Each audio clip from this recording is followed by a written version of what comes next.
I'm Quinn Murphy, and this is In My Chair. You are.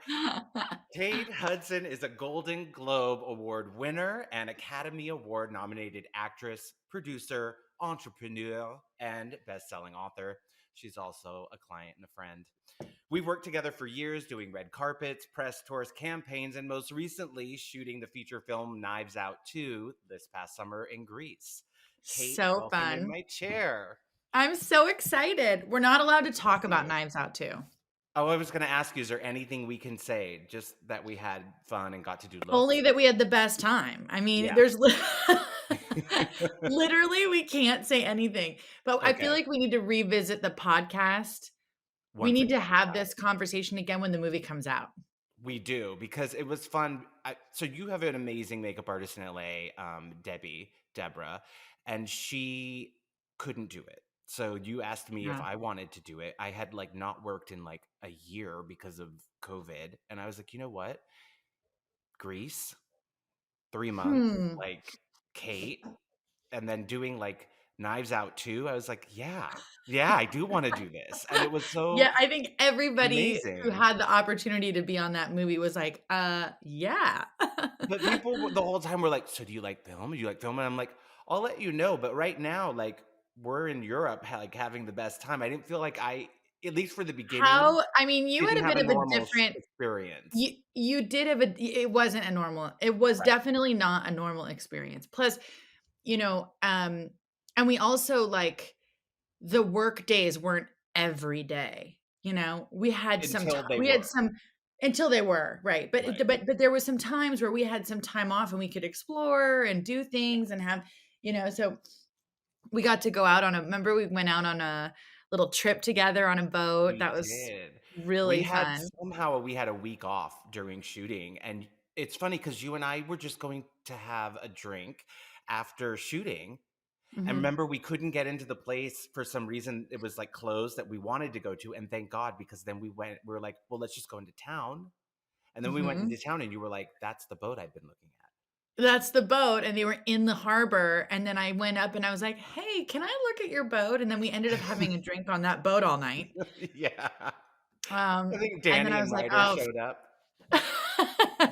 And I was like, "Oh, fuck it. Let's get it. Let's go." And so we went for, 4 nights or something, and we Yeah. explored, and the cool thing is it wasn't like some big, like, fabulous, like, super mega yacht. It actually was like a very kinda sleek sleeping boat that can get you right up to shore. So we were able to like get right up in these amazing beaches, Yeah. and I it was never been so on a fun. boat. I've been on boats for work, but never on a trip that was like, okay, we're the guest on the boat and sleeping on it. And that was like, I'll never forget it. Like, I You should remember you'd dream. hear the engine start at like 6 in the morning, and then you'd go and Not go. my, And then that wasn't my favorite.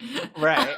I was like, But whatever. And you're then like, when you wake up, yeah, it was like you were on this private beach, and just like before coffee, before mimosas, it was like jump in the water.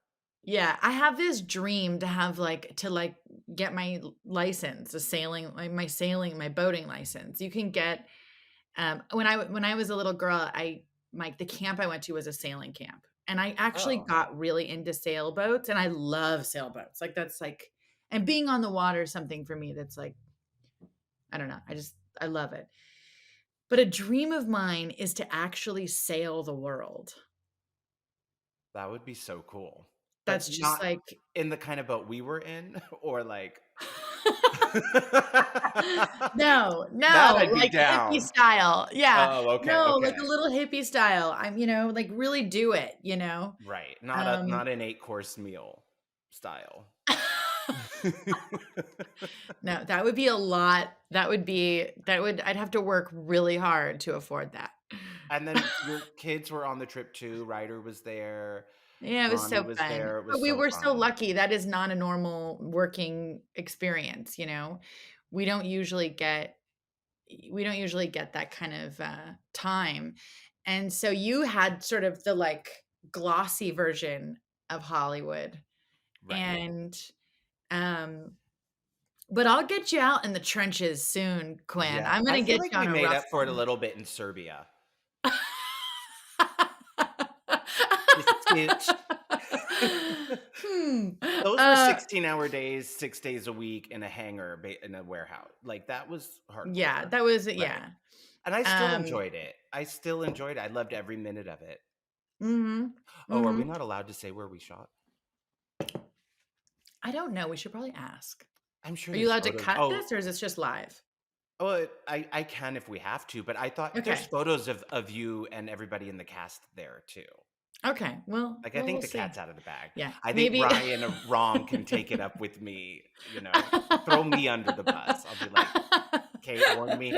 She sent me documents. I signed. I knew, and I still went Oh, for it. Quinn, of Ah, course. I know. But we met years ago. I mean, we've known each other for how long have we known each other now? God, I'm so bad at that. I never know time. But Before I met Ronnie, before Ronnie, before for sure. Before Ronnie, I think was you it actually before had Bing? after Bing. After being before Ronnie in New York for sure. And it was really cool for me to see you. Like, now I've seen you do so many kinds of jobs. Like, Mhm. we do press. It's such a different thing when it's your company and we're doing Fabletics and you own it and it's like you're in charge of that. Then this summer it was like the movie, and so it's a whole huge production, and it's like cool to kind of see the same person take on all these different roles. Do you feel like you are approach each kind of thing differently? I mean, yeah, I kind of approach everything, I just try to stay present in everything. But for me, I mean, acting, that creative process, I think, is where I'm happiest. Uh-huh. Um, in terms of work, like it's a place that I actually love, like I thrive. And there's times when, it's not the best production, or, it's not as fun, that it can be harder, but there's always it's always the most rewarding to me, just personally. Um and the way that I approach making movies, honestly, at this point in my career, is more about, is it am I excited to work with the filmmaker? I've done it so many times where I've sort of compromised on, "Well, it's not really like, I don't really know about this person, or this might not be the person I wish I was doing this movie with, but it's a good enough script and we're going to get it there, and this person could be good." And then you know deep down that you probably should just like not have done it. Does it usually go And that way when I you have a mean, doubt? It my usually. gut has usually been right, Uh-huh. and I've learned over time to not compromise those things, that I really just like, that the art for me is just that. I just want to work with good people. I just want to work with good filmmakers, and I want to play parts that I'm really excited to play. I don't, I'm in a very like exciting, nice place in my career where I don't need to make any choices but those. Right. Um So let me I'd ask you rather because not work, and I'd rather focus on my businesses. And then with businesses, it's just a totally different kind of, uh almost like a set of skills. And honestly, the one I struggle with the most. really. Um yeah, cuz I can't I can be very linear in my thinking, but the minutia of business things are constant, right? So they never really let up. So you have to kind of find a relationship with that, where you not only accept that that's part of it, but that you learn to really enjoy it, because it Uh-huh. can be very tedious and boring. I'm in a creative Aries, you Right. know, and so I love the ideas, and then when it comes to like implementing the ideas in certain businesses, it's all linear. Um, Right. and I And also get you have 3 kids that you cannot turn off for the Oh yeah, next. So there are those. there's that thing too where you're like, okay, that is Right. always going to be there at Yep, least, then there's those guys. But They definitely don't turn off. I wanted to ask you about that though, about your films, because you had like a home run career making movie really early on. Mhm. Like you got a Golden Globe, an Academy Award nomination. Mhm. Was it like, did that change everything making Everything. that movie? And then Everything. was it like, what do you do next? Yeah. Because it's such a hit. Yeah. What was that part? And it What was was that interesting time with the like? kind of stuff that would come to me, and I made some choices that I thought were like, no, this is the right choice. Like I want to do things that are different and interesting. And everybody was like, do Spider-Man.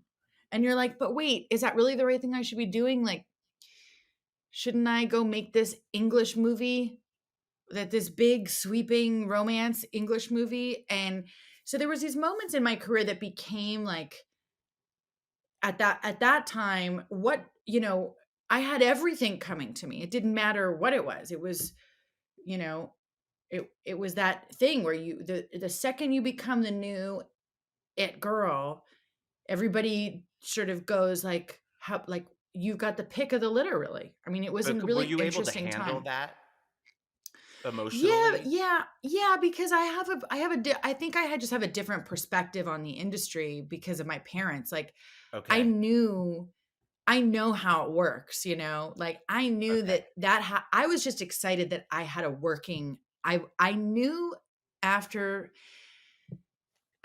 Almost Famous, after the whole award kind of, uh, circuit, Yeah. I knew that I had a career now. And I was just so grateful because I've seen, as a young girl, I've seen so many actors and my parents even go through how tumultuous of a roller coaster it is. I mean, they build you up, they spit you out. Then they build you up again, and they spit you out. It's like there's nothing there's nothing secure about our career. And then I just knew that that moment for me was like, okay, now I'm going to have a couple years where I'm going to be on the short list. But I also knew there was going to be a time where I'd have to fight for the part again. It's just the nature of the beast. So I never took it as like, it was never like a big ego hit to me. It was just Really? like this. Yeah, it was like a ticket to like get on I'm the gonna work. train. Yeah, it was like a fast track. It was like I Uh-huh. got a ticket. I call it the 10-year ticket. It's like, all right, here it is. You made one great movie. You were in it. It was well received. And now you got another 10 years in the business. You're like, okay, thank 10 you. years. And then you hope in that 10 years you make one more again that allows you another 10 years. But is that a lot of pressure to put on you? Like if every movie can't be Almost Famous, right? No, I think it depends on how healthy your relationship is to the career choice. Okay. I think if you really love it, then it doesn't matter what anybody says. It doesn't matter what kind of criticism comes your way because it's just a world of criticism. I mean, that's all it is. Sometimes they love you, sometimes they hate your guts. How do you do it, Kate? And you you I'm you so turn it sensitive. off. I mean, You turn it but off. really, do Remember you that in Book of Mormon? do Um, you really just like you but if you do get hit with criticism and like if it's from someone you respect, yeah. how do you deal with that? Well, sometimes they're right. you know I mean, sometimes I think you just need an open mind and a healthy understanding of the business and a really tough skin.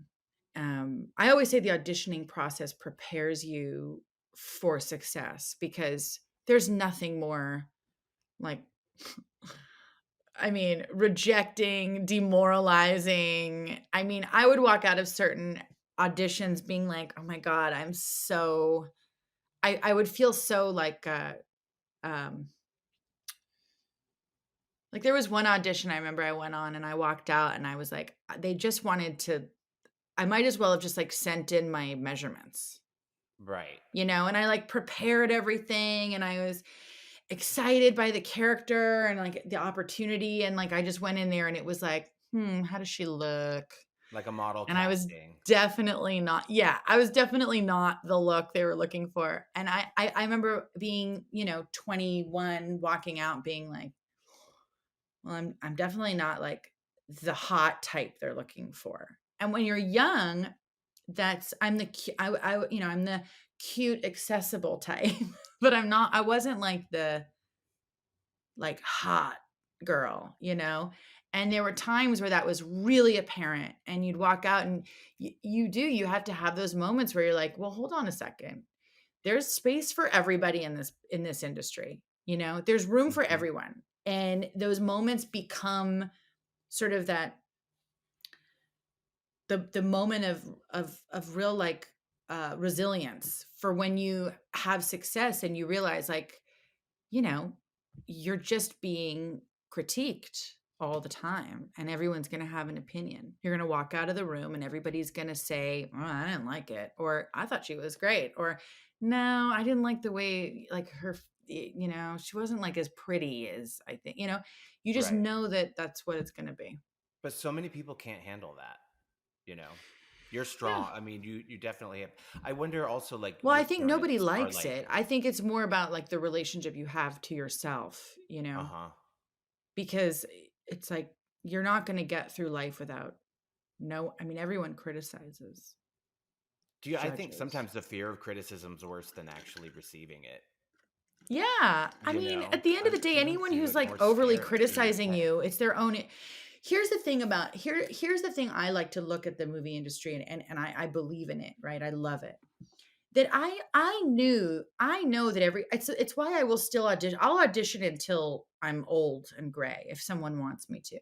Because at the end of the day, someone who's making a movie needs to know how the part feels with this person. It's not Right. about the career span you've had. It's that sometimes the creator really needs to see someone in the part versus try to imagine them in the part, no matter how successful or famous you are.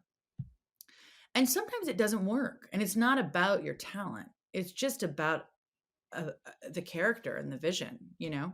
Right. How did And like you you have to figure that one out. how did you get your work ethic? Cuz I've watched you and you work really hard at everything you do. And I'm like, well, as an outsider might go, oh my God, she's the kid of Goldie Hawn and Kurt Russell. She grew up in LA and Colorado. You didn't have to necessarily work as hard as you do. Where does it Well, that's come from? actually that would be just like that I'm would saying be it like yeah, generically from an outside perspective, that would be the assumption, but the right. reality is like that's just not who my parents are. Okay. So the thing is I had the opposite.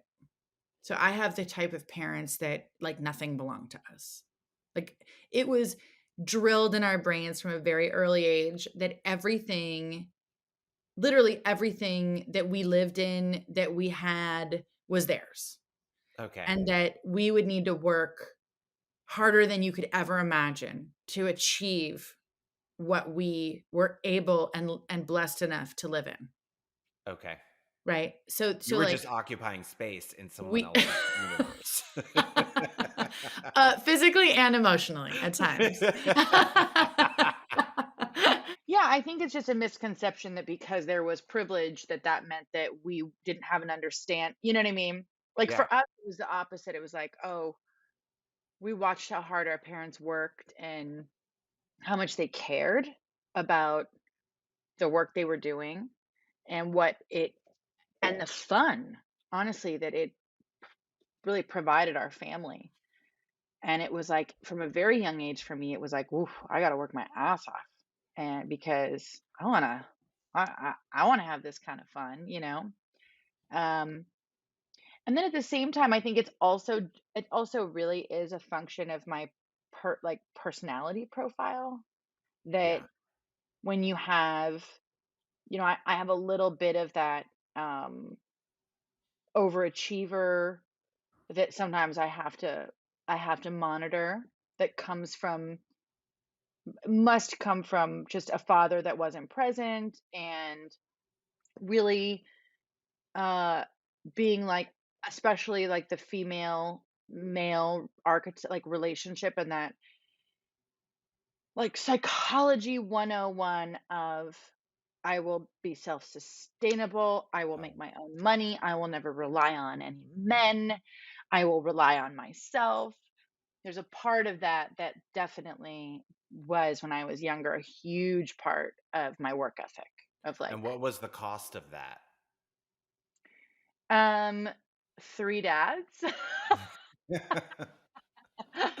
No, the cost of that was I don't see anything like I mean, that's a Yeah. good question, but I don't usually see it like that. I usually look at it like the challenge of that Right. was and has been to know how to shut her down Okay. and and and see sort of purpose over the purpose of my desire to work hard, the actual purpose of it versus the neurosis of it, right? Uh-huh. So like this idea that we keep going, we keep going, we keep moving, and I can do it all on my own. You know, at some point that you kind of go, well, hold on a second. I can't do it all, meaning like this is getting a little kooky. What is it that I really want to be doing? What is the purpose behind it? And and then you turn what could be kind of like a negative thing that could create a lot of stress into something amazing and positive, which is that I have a very exciting um spirit that loves to work. You know, I get Right. excited about It's kind all of like choosing the healthy side of it, of that personality trait versus like one that's not, that you may not want anymore. yeah, and then you Right. have to balance. I mean, it's all balance. I mean, I think as we get older, we start to understand ourselves better. And you know, if I said that I sort of was this perfectly balanced person, I mean, I sit in your chair. You know, you hear me in the morning. I mean, let's talk about that. Like the best part of the makeup artist sort of um and actor performer relationship is that it becomes so intimate because you see us at our most Totally. intimate quiet times in the morning. It's 2 hours every day, and you know when we're in good moods. This and it goes both ways. You know when it's a hard day, when phone calls come in, when relationships are having a hard time, when relationships are having a good time. I mean, the makeup artists that I've had throughout my life are the first ones to know if I'm pregnant. They're the first ones to know when I'm getting a divorce. We see it all. Yeah. You No, see it it's true. all. And I think I've spent more time with you, in the longest stretch I've ever done was probably 3 months with one person. And Yeah. it is interesting, but I think what keeps it going the whole time is that you both have a mutual respect and kind of love each other. So like if somebody's having a day, or I am, or you are, it's just like whatever. We're there to work, first of all. So you that always comes first, but also it's just like we all do. And you become like you I definitely left that trip differently than when I arrived, and definitely had a much deeper relationship with you when I even though we've worked together forever. It's just you're in the trenches together. Oh yeah. It's Yeah, like I tell people it's like when you're in a relationship and you go on your first travel like trip together. you are literally it becomes a real relationship. It's the relationship, honestly, it's the one working relationship, that and stylist for me, and costume, where sometimes the boundaries can become challenging because you become such best friends. And then when you're in the work environment, there are needs that sometimes can make it hard for that relationship, right? It's very Like hard.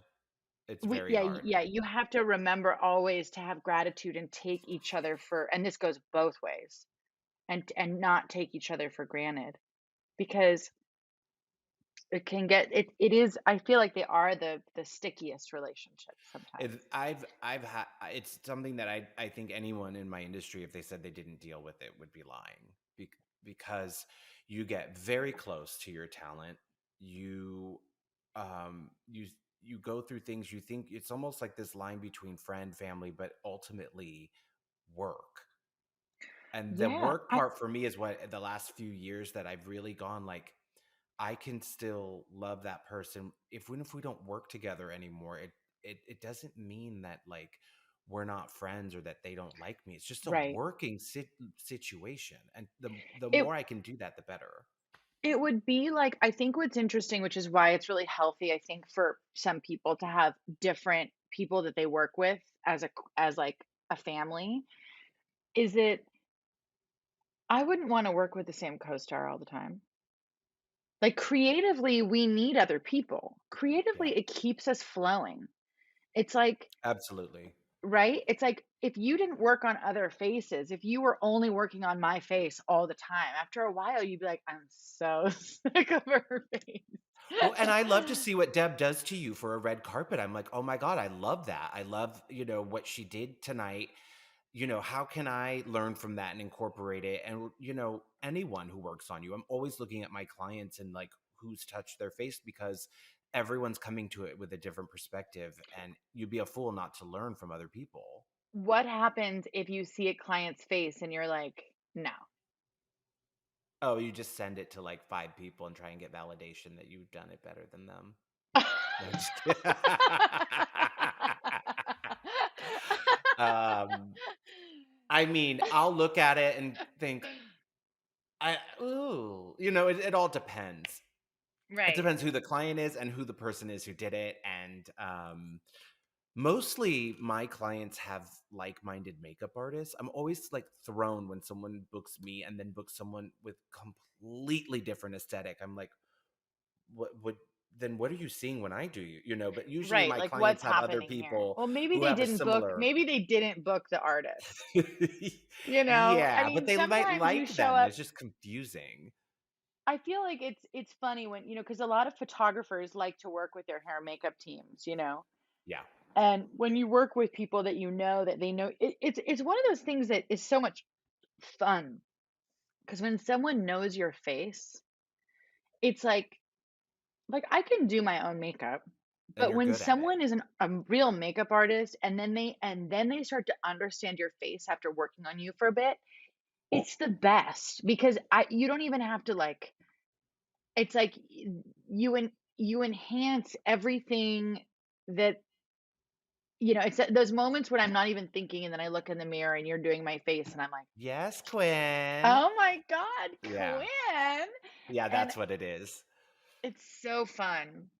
What do you think But you about? really sometimes have to really sometimes it takes really understanding the face, don't you think? I mean, I Oh, don't maybe I'm just absolutely. Absolutely. And you have to constantly keep like looking at the face and reevaluating it and going, okay, step back and like really look. You can't go on autopilot because that then becomes like nothing, you know? Mhm. But you do a lot of which I love about you is you do a lot of bareface, like Instagram, like, because we see the Met Gala version of you, but you also put up like the real and raw. Is that a choice that you made, or was it weird to do that in the beginning? I think it's just I'm just an actor, so I don't care. Like, meaning, like, when I'm in front of the camera, if I really like, it depends on the character, right? So, Right. uh, if I'm doing a film where I have to be, like, done and, like, she's put together, I care. I'm like, I care about what it looks like, I care about the visual, but if you're, like, supposed to be natural and fucked up and not care, I literally don't care. Right. And, um, and I What think I about in feel your that a little bit. personal life, like on Y Instagram? Yeah, I feel that a little bit. I feel that a little bit. I mean, I'm not like my brother. I'm not like Oliver. I'm not gonna, like, post like, sometimes Oliver posts things, I'm like, "What are you doing, Oliver?" It's just like, he just wants to look as terrible as possible. You're like, I'm not there. Yeah, I'm not Yeah. I definitely, I'm mindful of those things, but I personally, especially as I get older, I love not having a lot of makeup on because I actually think it looks better. sometimes. It absolutely does. And like I too mean, much makeup can totally I mean, too much makeup on anyone actually is not my thing, but mm-mm. especially as you get older, it just accentuates everything and makes you look older, Yeah. Although you my know? face can take a lot of makeup, don't you think? A lot, yeah. And a lot Like of my like eyes, contouring and shading and like a lot of eye and lash. You can do a lot you can of actually like makeup. because you And can then it actually doesn't look pile it like, on. I know. I know. And that's something you learn when you work with someone for a while where you're like, oh, like you can really take makeup. Not Yeah. everybody can. Some people really cannot. Speaking of siblings, you have like a hugely successful podcast. It's a very yes, it's amazing. We love it, and we're actually just now starting to do. We decided that we were going to do seasons. That we'll do like seasons and drop a certain amount of episodes that we've kind of curated because the thing about finding siblings is it's actually hard to schedule because you've got Right. everybody with different schedules, and so we were like, well, let's do it so that we can actually get you know the people that we really want to sort of focus on, get them together, uh, get them out of the way on top of each other, and then we can release these seasons. They're a little bit, it's a little bit more streamlined for us. And so we're doing them right now, and I haven't done them in a while since we've been. The last one I did was when we were shooting Knives Out, and it was the last one because I was working so much and in Europe. So I was like, Oliver, I don't know. I like sent him to the wolves. He did he did some with his wife, which he's like, don't listen to them. It's all about our relationship. I'm like, okay. Then he did Probably one with interesting mom. though. What? Probably interesting. Yeah, they have a very interesting. They honestly, Oliver and Aaron have a very admirable story, and they're very open about it, which I think is really beautiful. Because more people share that story than most than not. Well, Right. maybe that's not true. A lot of people share that story. A percentage of people who share that story is probably higher than you would think. Let me put it that way. And um and I love how they were able to sort of to heal. They were actually able to get to a place where they could have the most incredible relationship. I mean, they truly have an amazing relationship. That's amazing. But yeah, and if anyone's interested in that story, you can go, listen to our podcast. But I'm going to. you should. It's interesting, and then we just interviewed somebody recently who I won't say yet, but who was talking a lot about love relationships and how we put a lot of expectation on one person, that we expect one person to be everything. I mean, a lot of us do. Maybe not everyone, but a lot of us. And I know I can. And it was really enlightening. And I think Ollie and Aaron are actually have been able to kind of work through that. They've been very open with each other. So they're pretty special. What episode would you say to listen to? There, the one with the two of them. One of my favorite episodes, honestly, was one of the first episodes we did with Bobby and Stevie Kim. They um, Oliver worked with him on splitting up together, and that was a really interesting one. I loved. Oh my God, we've done so much at this point, but I really like doing Jimmy Kimmel and his brother. They were fun.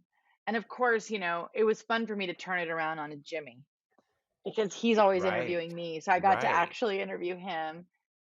The thing is that Oliver, I think he might have learned more than me Uh-huh. because maybe that sounds weird, but like I sometimes feel like Oliver, there's a lot of what it's not necessarily what we've learned, it's how we've grown. And it's allowed us time to actually share together, which has been really, really wonderful. Like today, he just texted me. He's like, "Hey, just checking in, like, love you." And I realized that because we've had these last couple days together, we've been gone a lot and shit. And it's like we really love each other. And like there's nobody who knows me better than Oliver. Really? Truly. We have the same makeup, meaning DNA. Right. We're just Italian fucking weirdos we're Italian Jewish crazies. Mm-hmm. And we have the same situation that has manifested in us differently. And we're 2.5 years apart. So we've been through it all together. And the thing is that no matter what the difference is, he knows me and I've seen him go through everything he's gone through and he's seen me go through everything I've gone through, and like there's just nobody who knows me better.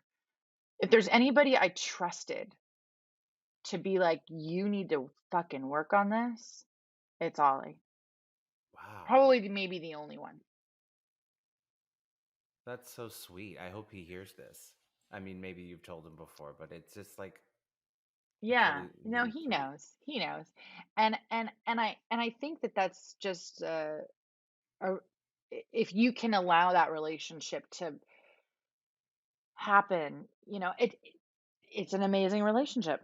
And one of the things that we learned from the podcast is that not everybody is given that opportunity. And those moments are Really. sad to hear. When people can't figure it out with their siblings, it's tough. Right. I think Hmm. everybody goes through it with their siblings too. Like, there's no one. I mean, if you're close and like 2.5 Oh years, that's yeah, the same with me. please. Like, you have times where you really, really go through it with them, and it's like that shared experience that you were talking about, and the DNA, just like you're the same. That ultimately, hopefully, brings you guys, you know, back together. Yeah, I think that I've been learning a lot about this concept of the clinging, Uh and huh. it's a very Buddhist concept, but um, it happens really honestly with families. I mean, and then it kind of manifests itself in our relationships, right? But this idea that we cling to these, ideas, these expectations, these um whatever it is that we feel like we haven't received or we haven't, got in our life, we haven't achieved, and we cling to that expectation, and it just creates so much turmoil. Um, and that I think for a lot of families comes from, you know, really trying to understand where they come from. Like you can break the cycle of anything with your family if you choose to not cling to the expectation that something is supposed to be different. And that's, I think, the biggest thing that we're learning from talking to all of these siblings and all of these doctors is that people have an expectation of what family's supposed to look like Uh huh. versus working with the family they have. Okay. So, I love that. yeah. I'm like downloading that. I'm like, Is that too deep for in your chair? I feel like this is the no, kind of stuff this we is talk all about in the norm. This morning. is what in my chair is. No, this is like what it is. I feel like Okay. this is literally us in your chair. It is. I mean, this is exactly what the show is. This is like I always say to people, like the conversations we have in the morning and like when we're getting ready are so interesting and cool that if people could only hear them. And this is Yeah. literally Oh, like well, let's the only talk difference about is that. I'm not doing like mascara right now. Well, let's talk about that because I mean, I was having a moment when we were working together this summer where I was trying to establish and figure out how to have more um better boundaries, Oh, or right. be able to remember and to be able to communicate my needs better. And you became my version of a therapist in that moment by just asking me the questions. And I think this happens a lot in this relationship, Yeah. asking me the questions about what was happening.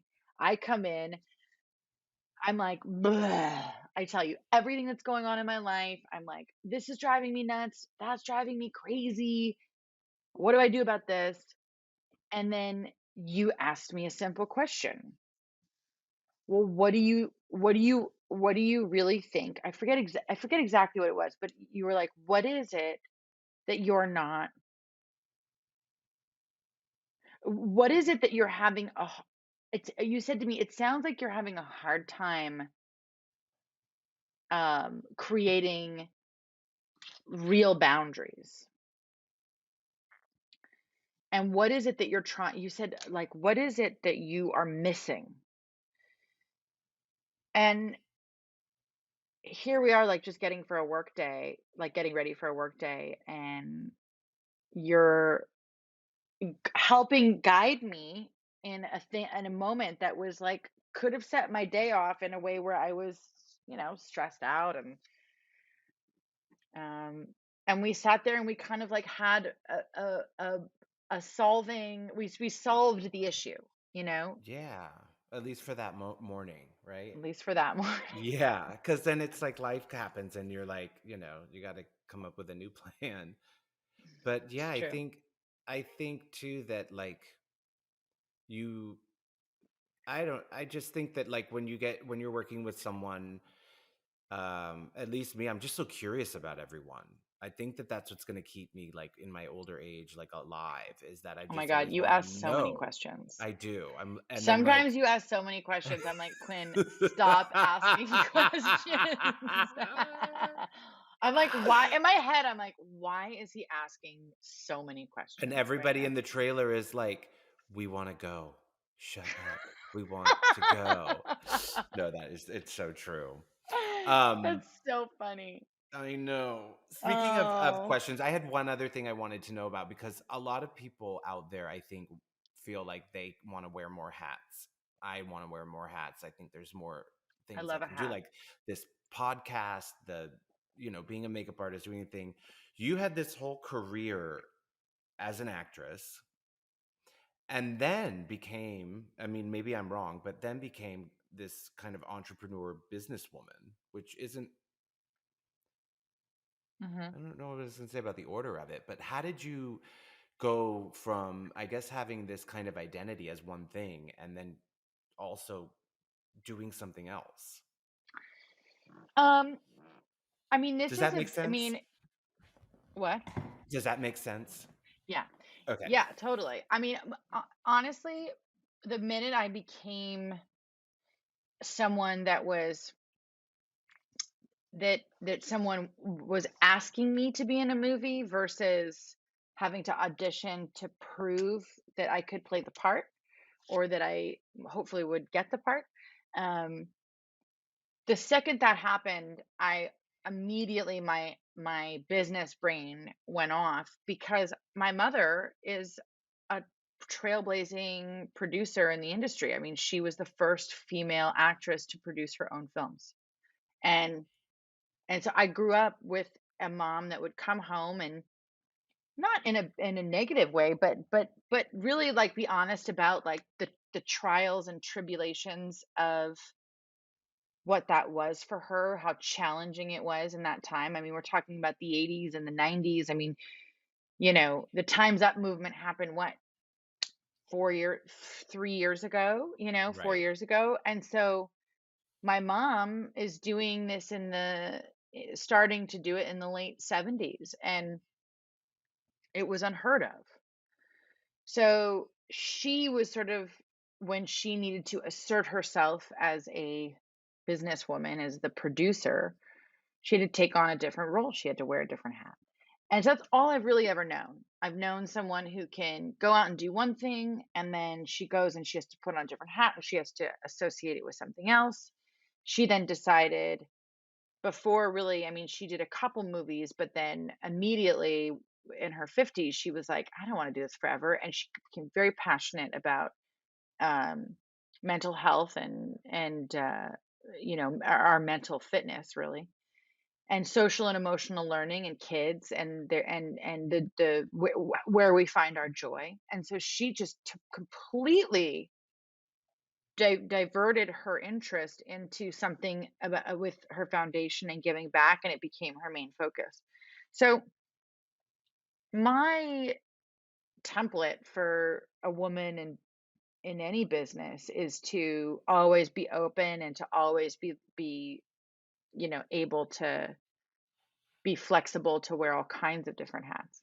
Right. Um, so that's what happened. I mean, the second I started to make movies and I realized that people were asking me to be in theirs, I was like, well, then I want to make movies. I want to produce this. And then the second I would produce, I mean, the only thing I would say is that the producing side of it is a lot of work. And I found it, especially because it was early on in my career until now, until these last couple years, that the uphill battle was so extreme all the time that, especially for women, that it was like, I mean, the wars and the fights we had to get in to make movies was just like, I felt like it would take years off my life. But you're tough. Like I've seen you and like I wouldn't want to fuck with you, you know? In a good Good, way, but you are tough. good. Like, do you I feel think I like can you've had have to it prove yourself when you're like being a woman and starting a business and like having people take all you the time, seriously? all the time, and Really? continuously. I think Really? that, Even now? yeah, I think that, I mean, this very intimately, but I think that with me, but I feel like the reality is that we can talk about women in business or women in film, and now we know and we all realize like there is a double standard. It just exists, right? Hmm. But then everybody thinks that because now we're talking about it that it just goes away. But this is like a very systemic thing. So, I could be doing something and I could be on a Zoom call no matter what I'm doing, and something will start to happen, and most women on the call will be like, "Oh, here comes that sort of like systemic misogyny that they don't even realize they're doing.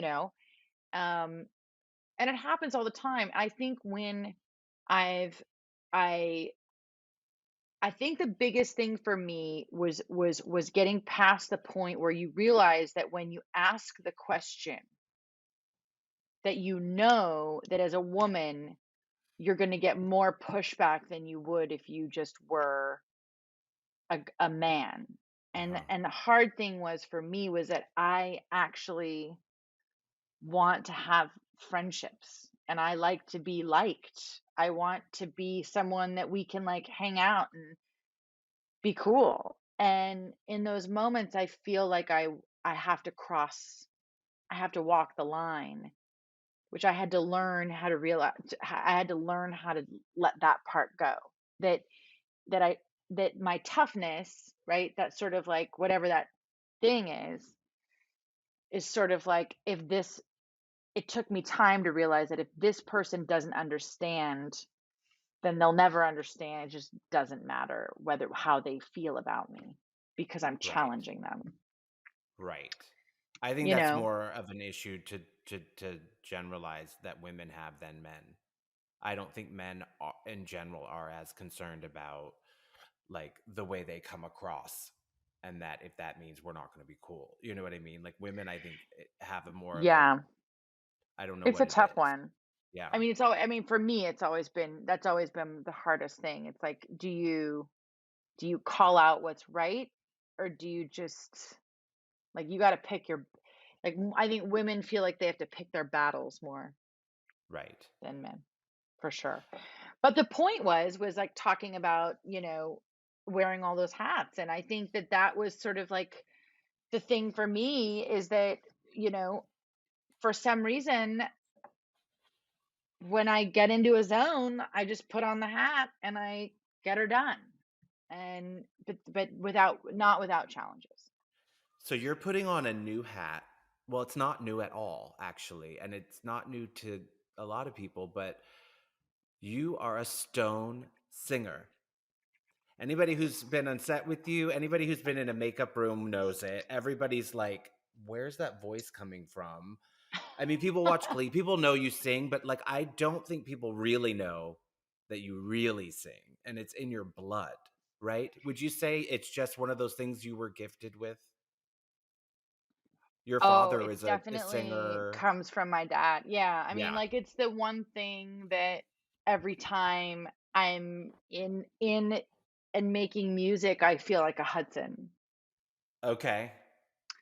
And it's honestly the only thing that for me that I it's the only relationship with my dad I have. Wow. So music to me is like, yeah, and they're great. Like all of them, all the Hudsons. There's a bunch of musical Hudsons Uh-huh. Is your and mom's side musical? yeah, my grandfather was a professional violinist. Okay. But not like my father. My father's side has a little bit more history with music, but Okay. um And so and what my it mom is musical, you know, she's definitely, but it's a little bit different. Like my Hudsons, the Hudsons, they're musicians, and I think that connection to music and writing music and singing that love, that kind of deep connection to it. When it happens to me, I definitely feel my dad, like a are Hudson. you able to say what you're working on?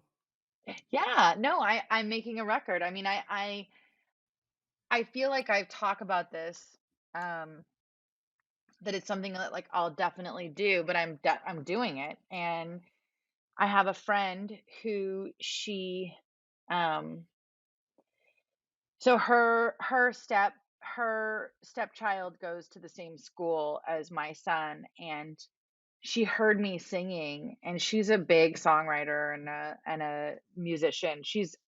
I just love her. I love this woman so much. And I know her ex, and she called me and she was like, what the fuck? Like, you need to be singing. You need to make a record and let me help. And I said to her, well, this has been my hesitation and all that. As you know, I've always hesitated because I'm busy, and if I'm going to make a record, I want to make something that I love. I don't want it to feel like I'm interested in being anything or it being anything that it's not. I just want to write good music and sing. And You also said the most interesting thing that when we had dinner when you were in New York a couple weeks ago, and Jean Pierre reminded me of it, is that it's in the industry, and I hope you don't mind me saying, but in the industry, it's perfectly okay for someone to go from being a singer to an actor, but we yeah, don't see yeah, actor to singer. no. And And I that never was, thought of that was a, that. that was a lot of my hesitation when I was younger because my career was sort of taking off. And I actually did have a lot of people come to me and me to sing. And I was just like, no, that's bad. Like, if that goes wrong, then all of this goes wrong. Uh-huh. I'm like, where am I going? It just didn't feel right. And then it just got further and further and further and further along.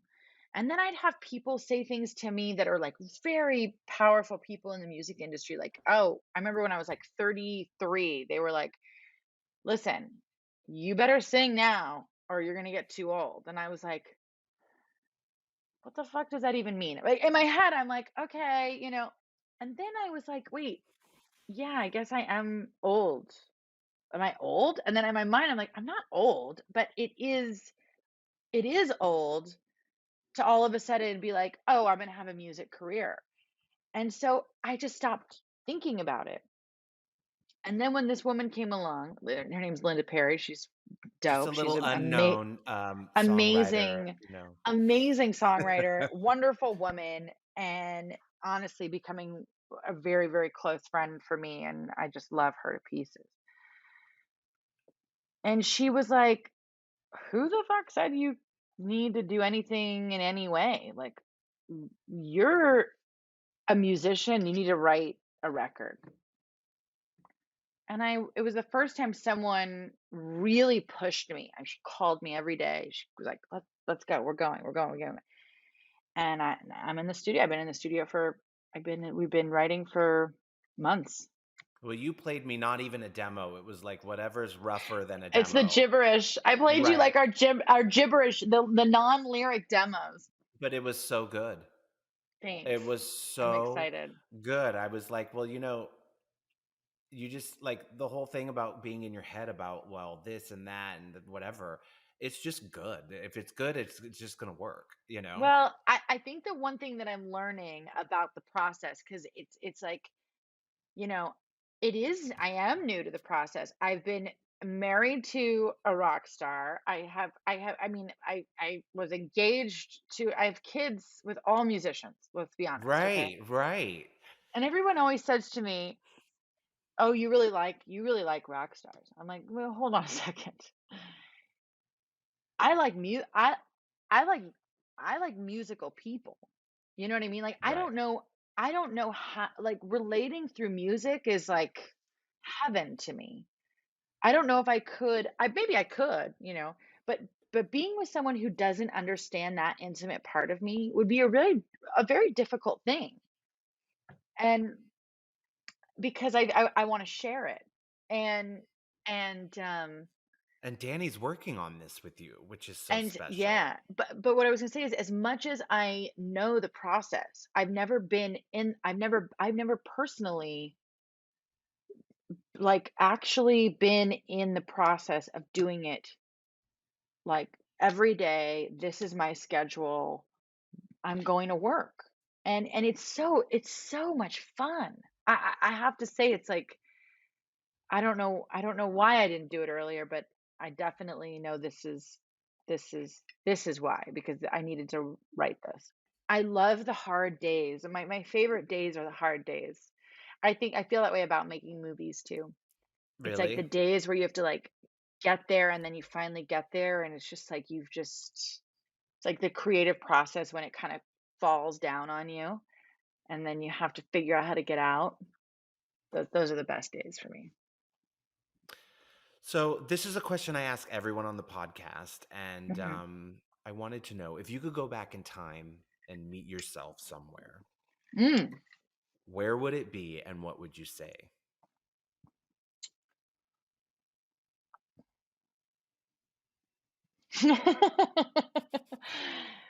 Honestly, if you ask me that off the air, which I will tell you what my answer, I have two answers. Okay. One I would never share with the world, and then one right now. Um, I would go back. These are always hard for me because I really believe that we make these choices and they become our life story that we should honor. So Mm-hmm. trying to rewrite something that could have never been is sort of, I think, can be quite masochistic. But I think I might go back to a time in my life where I had an enormous amount of fear to fly, meaning, like, I made choices based on my fear, not my gut. And I put other people, and not the right people. I mean, it'd be one thing if it was children, it'd be one thing. I put other people before I put myself. And not in a positive, not in like a sacrificing, like a beautiful sacrificial type of situation. More in like a unhealthy kind of, like, I should have made the choice that would have been in all of everybody's best interest. Uh-huh. But I made certain ones out of fear.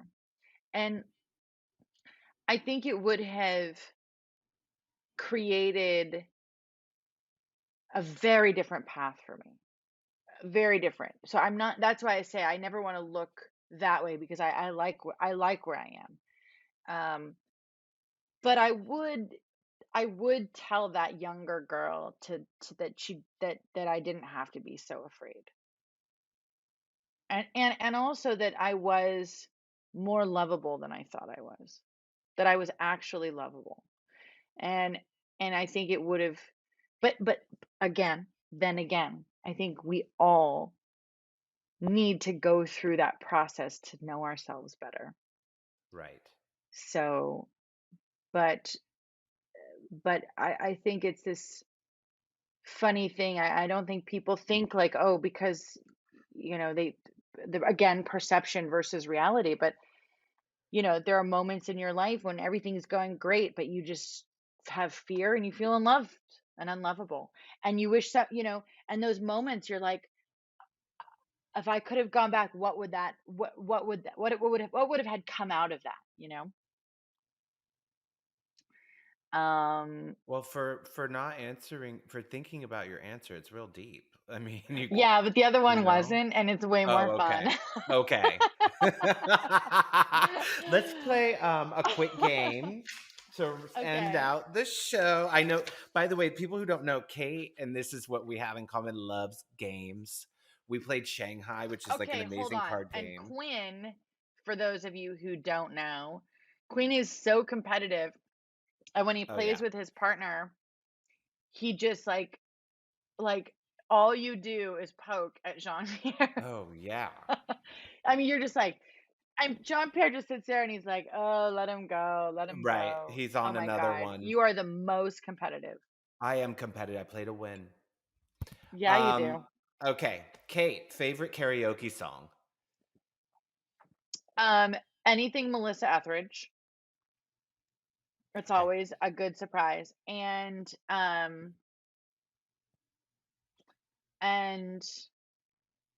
Oliver and I like to sing where the eagles fly. That one. What is it? Okay. Love lift us up where we belong. Oh, yeah. Favorite card game? Phase 10, or what do we call it? Shanghai. Shanghai. Yeah. Favorite actress? Ooh, great question. I don't like favorites Okay. because I love so These many. are all starting with favorite. But I think that I love someone who can sing and dance. I like, to me, the people that made me want, there's a couple people that made me want to make movies. You know what I mean? Yeah. It was Barbara Streisand and anything. I mean, literally anything and everything. Um, um, Judy Garland as a little girl, like I'd watch everything she did. Um,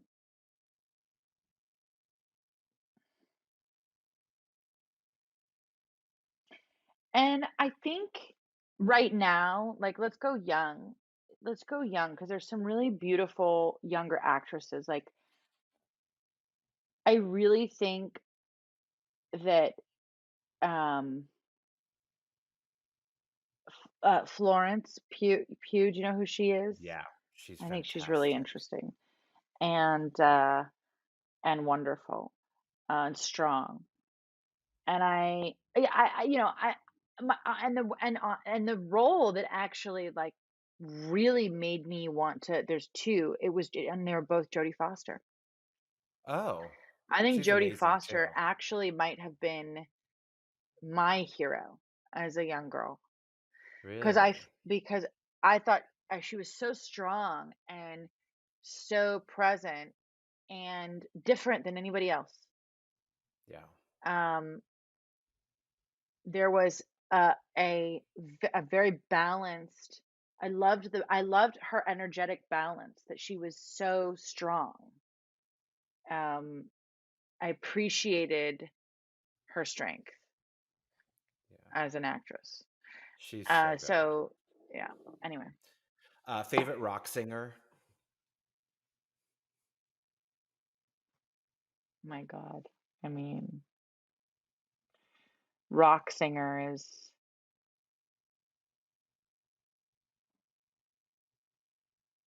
How about rock female singer? Oh, I mean, you're asking me questions that are so hard to answer. I will just say, like, to me, the great voices rock. I mean, I'm trying to remember. He was in this band. Oh God, what's his name? Oh my God, his voice was like, he's a '70s rock singer, and he died very young. It'll come to me, but Okay. like my favorite rock singers, like I think Rod Stewart is one of the great rock singers. I actually think my ex-husband's one of the great rock singers. Mick Jagger is wonderful, but I mean, to me, it's like, you know, yeah, it's like Steven Tyler has a voice for days. I mean, that voice Yeah. is on another level. Yeah. Whether you Totally. like the music or not, like it's just unbelievable. The instrument is just like Yeah. incredible. Yeah. Yeah. Um, and John Lennon, I mean, John Lennon to me is like the best. Women, I would say, honestly, Ann Wilson is one of the great rock voices of all time. You were playing that this summer and I like her tell and I anybody thought it like was amazing. sometimes I just hear the instrument, right? Like I'm like I to me, Anne, it's like you hear her sing and you're like, "What?" It's crazy. Her range is crazy, her tone is crazy. Yeah. Um, Power, man. oh, I love a powerful voice. People would be surprised to know I'm a big fan of blank. Oh, I mean, any bad reality, like Love is Blind, what's the English one that's so great, that's so nuts? Reality show? Love Island? Oh, I don't Is it even Love know. Island? I love all of that, like, bad Okay. television. Yeah. Okay. I see. I didn't even know that. I Oh, just yeah, Selling Sunset. but you don't do Housewives. No, isn't that funny? Yeah. I never do Housewives. I think for some reason, there's something weird about it to me. I just Yeah. never I mean, they are. I just They're never so got into it. bizarre. Like, it was sort of like I remember when, David and Yolanda, I remember when Yolanda told me that was happening, and I was sort of like, Why?" I was so confused. Now I understand why. I mean, it's this great platform and, for businesses, it's wonderful for a Totally. lot of these women, but it's just I don't know. I get why people like it, but I've never for some reason, maybe it's just like Bethany Frankel is awesome, right? She's like the coolest chick. You meet her, and I think to myself, I'm like, I don't know if I could ever have it's the same thing as the Kardashians. I don't know if I could ever have all of my life on display. You have to be so available to being unapologetic about, Right. you Like, what do know, you keep for yourself? You yeah, know? like I Yeah. part of me is like I just could never. I guess maybe I feel like it's too intimate, whereas these other shows like The Bachelor and um they feel like they're more They're more like produced. competitions, right? And more like competition shows. Right. Yeah, yeah, Whereas yeah. Housewives, you're like, oh my God, I'm like in on It, this like fight. it's a lot of cringe. There's a lot of cringe. It's like I don't want to know. Guys, Yeah. leave me out of it. Yeah. That's kind of how I feel, maybe. I don't know. That's so funny. Massage or fresh flowers? That's so hard, but I want to go massage. Okay, loves a good foot massage. Mm-hmm. Margarita pizza or margarita on the rocks? I mean, on the rocks. Totally. NY, this is hard. New York City or Los Angeles? I'm gonna say New York. I mean, the only reason why I live in LA is my family. If I'm gonna be honest, I'd live in New York. I mean, I did most of my life, but I live here because my family's here. All my nephews and nieces are all here. Your kids are in It's school and stuff. Yeah. Maybe come back to but King Street. maybe I hope my son, Ryder wants to go to New York for college, so we'll see. And he's applied to a bunch of schools in New York, and so if he ends up going there, I think we might actually spend more time there. Yay. That's Yeah. great. My favorite curse word is blank. Oh, it's always fuck. I mean, I wish it was something more interesting. I remember watching one thing and Gwyneth was like balls. I was like, that's the best answer. Yeah. Like balls is if that was my favorite swear word, it'd be a great answer. But it's It's fuck. Fuck's Um, always good though. Fuck always yeah. works. My least favorite word is Oh, I did this. Oh my God, this is the I inside the steal actor from I studio. do. Yeah, which After I 30 did. episodes, I'm like, I have to steal some of these questions. Yeah, I did it. I did that. And it's the same word. I'm not a fan of moist. I don't I like get that it. word. I get it. And then when I said that, he goes, you know who also said that? It was Drew Barrymore, who I actually did an SNL skit with him and Drew Barrymore, where I played Drew Barrymore and Will Ferrell played, Lipton, or yeah, so yeah, James Lipton? James. Yeah, Is it Lipton? I think so. Yeah. Um, and so I and then we have the same least favorite word. I do not like that word. There's something Moist. about it that just is kind of gross. Kate, I'm going to use this new primer on you and you'll love it because it's so moist. It's so moist. Like, Yeah, it's like huh. ointment.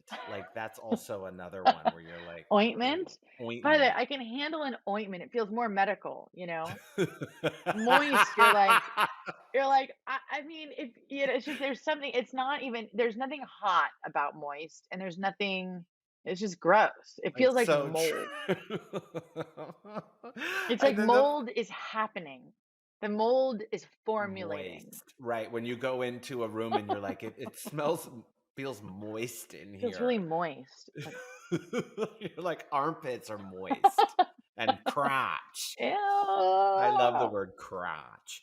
And then lastly, this is like your final meal, and you have an excess of 100,000 WW points. Ooh. It's like you're going for it. What do you order? What are you eating? And drink, So I mean, like, I my Italian in me takes over every time. So I am a pasta, pasta, pasta, pasta. And I would say if someone was like, this is going to be your last meal, I would probably have two different kinds of pastas. I'd want a little bit of, I would want a little bit of something, right? I'd want like a creamy, meaty situation, which I Uh-huh. don't do a lot of meat anymore. So I'd want like a little, like a version of a carbonara, but more Right. interesting. And then I would want a vongole. That's like Oh, my all like linguine vongole interesting is my favorite pasta. curveball. Mm. And then I would order French fries. So that would be my side. Yeah, Preferably truffle fries. hmm down with that. And I would I would do a creamed spinach also on the side because I love creamed spinach. And then I would ask for a little arugula salad. Some parmesan. Some parmesan. A lot of sides I'm seeing. hmm Hmm. I would have some I would have a very dirty martini, straight up King Street vodka Mm. with um extra olives, blue cheese olives on the side. And then for dessert, I would call Gibson's in Chicago and I would be like, please, it's my last meal. Can you send me your macadamia nut ice cream fudge cake? Macadamia nut fudge I can't even cake. explain this Yum. dessert. It's on another level. So much so that the guy who's been there for 500 years was like, when you came here pregnant, you ate the entire cake. You're like, I was rude. pregnant with Ryder and I had it and I was like, what is this? It Do was they deliver? literally what? Do they ship? Good question. I should see if Gold Belly ships those. Yeah. It's honestly the best dessert I've ever had. It's like it's one of those things. It's all ice cream, and then it has this like graham cracker type crust with macadamia nuts and caramel and like a fudge crust. I'm looking it up as soon as we It's sign on off. another level. It's like one of those things where It's my favorite dessert. I also love a New York cheesecake with strawberry. Strawberry cheesecake. Love. Traditional. Love. That's it. That's a lot And of that's food, it. but it's my last meal, so I'm Yeah, not so who cares, you know? Yeah. And you deserve it. Well, Kate, Yeah. I cannot thank you enough. I miss you, and I miss you. I hope you move to New York so we can, Happy see each other holidays, more. my friend. Happy holidays. I I love you. hope to I'm gonna see be you there. I'll be soon. there soon. I'll call you. Okay, great. Okay, great. Have a great night, and please say hi to everyone for me. I will. And Danny let's just Ryder, say that Ronnie we're gonna have a Rose. part 2 of this when our movie comes out, We will. Yep. so we can talk Okay. about everything. Exactly. All right. Okay. Good night. Love Bye. you. Love you Bye. too.